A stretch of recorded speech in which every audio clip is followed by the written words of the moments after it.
ಮಧ್ಯಪ್ರಾಚ್ಯದಲ್ಲಿ Israel, United States ಮತ್ತು Iran ನಡುವೆ ಸಂಘರ್ಷ ತಾರಕೇರಿರ್ತಕ್ಕಂಥ ಒಂದು ಹಿನ್ನೆಲೆಯಲ್ಲಿ ಅದರ ಪರಿಣಾಮ ಭಾರತಕ್ಕೂ ಬೀರತಕ್ಕಂಥ ಸಾಧ್ಯತೆ ಇದೆ ಅಂತ ಹೇಳ್ತಾ ಸಂಸತ್ನಲ್ಲಿ ಪೂರ್ಣ ಪ್ರಮಾಣದ ಚರ್ಚೆ ನಡೆಸಬೇಕು ಅಂತ ವಿಪಕ್ಷಗಳು ಇದೀಗ ಆಗ್ರಹ ಮಾಡಿದೆ.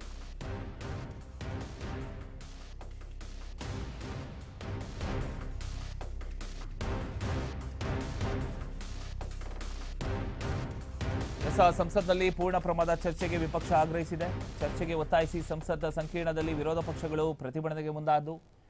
ಪ್ರತಿಭಟನೆಯಲ್ಲಿ ಮಲ್ಲಿಕಾರ್ಜುನ ಖರ್ಗೆ, ರಾಹುಲ್ ಗಾಂಧಿ, ಅಖಿಲೇಶ್ ಯಾದವ್, ಟಿಎಂಸಿಯ ಸಾಗರಿಕಾ ಘೋಷ್, ಇರಾನ್ ಇಸ್ರೇಲ್ ಸಂಘರ್ಷ ಪೂರ್ಣ ಪ್ರಮಾಣ ಸೇರಿದಂತೆ ಹಲವರು ಎಲ್ಲರೂ ಕೂಡ ಆ ಒಂದು ಇದರಲ್ಲಿ ಭಾಗವಹಿಸಿದ್ರು. ನೀವು ದೃಶ್ಯದಲ್ಲಿ ಗಮನಿಸ್ತಾ ಇದ್ದೀರಿ. ಕಾಂಗ್ರೆಸ್ ಅಧ್ಯಕ್ಷ ಮಲ್ಲಿಕಾರ್ಜುನ ಖರ್ಗೆ, ಪಕ್ಷದ ಮಾಜಿ ಮುಖ್ಯಸ್ಥ ರಾಹುಲ್ ಗಾಂಧಿ ಮತ್ತು ಎಸ್ಪಿ ಮುಖ್ಯಸ್ಥ ಅಖಿಲೇಶ್ ಯಾದವ್ ಸೇರಿದಂತೆ ವಿರೋಧ ಪಕ್ಷದ ಸಂಸದರು ಆ ಒಂದು ಸಂಕೀರ್ಣದಲ್ಲಿ ಪ್ರತಿಭಟನೆಯನ್ನು ನಡೆಸಿದ್ರು.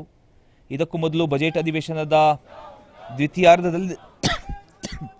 ದ್ವಿತೀಯಾರ್ಧದಲ್ಲಿ ಕೈಗೊಳ್ಳಬೇಕಾದಂತಹ ಕಾರ್ಯತಂತ್ರದ ಬಗ್ಗೆ ಚರ್ಚೆ ಮಾಡೋದಕ್ಕೆ ವಿಪಕ್ಷ ನಾಯಕರು ಸಭೆ ಕೂಡ ನಡೆಸಿದ್ರು. ಈ ಸಭೆ ಮಲ್ಲಿಕಾರ್ಜುನ ಖರ್ಗೆ ಅವರ ಕಚೇರಿಯಲ್ಲಿ ನಡೆಯಿತು. ಇನ್ನು ವಿವಿಧ ಪಕ್ಷಗಳ ನಾಯಕರು ಭಾಗವಹಿಸಿದ್ರು. ಸಭೆಯಲ್ಲಿ ರಾಮ್ ಗೋಪಾಲ್ ಯಾದವ್, ದಯಾನಿಧಿ ಮಾರನ್, ಸುಪ್ರಿಯಾ ಸೂಳೆ ಮತ್ತು ಸಂಜಯ್ ರಾವತ್ ಸೇರಿದಂತೆ ಹಲವು ನಾಯಕರು ಉಪಸ್ಥಿತರಿದ್ದರು.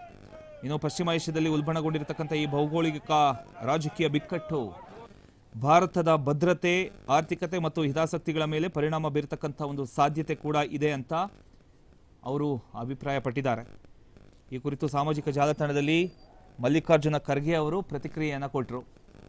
ಅಮೆರಿಕ, ಇಸ್ರೇಲ್ ಮತ್ತು ಇರಾನ್ ನಡುವೆ ನಡೀತಿರ್ತಕ್ಕಂಥ ಒಂದು ಸಂಘರ್ಷ ಏನಿದೆ, ಆ ಸಂಘರ್ಷದ ಪರಿಸ್ಥಿತಿ ಇದೀಗ ಗಂಭೀರ ಸ್ಥಿತಿಯಲ್ಲಿದೆ.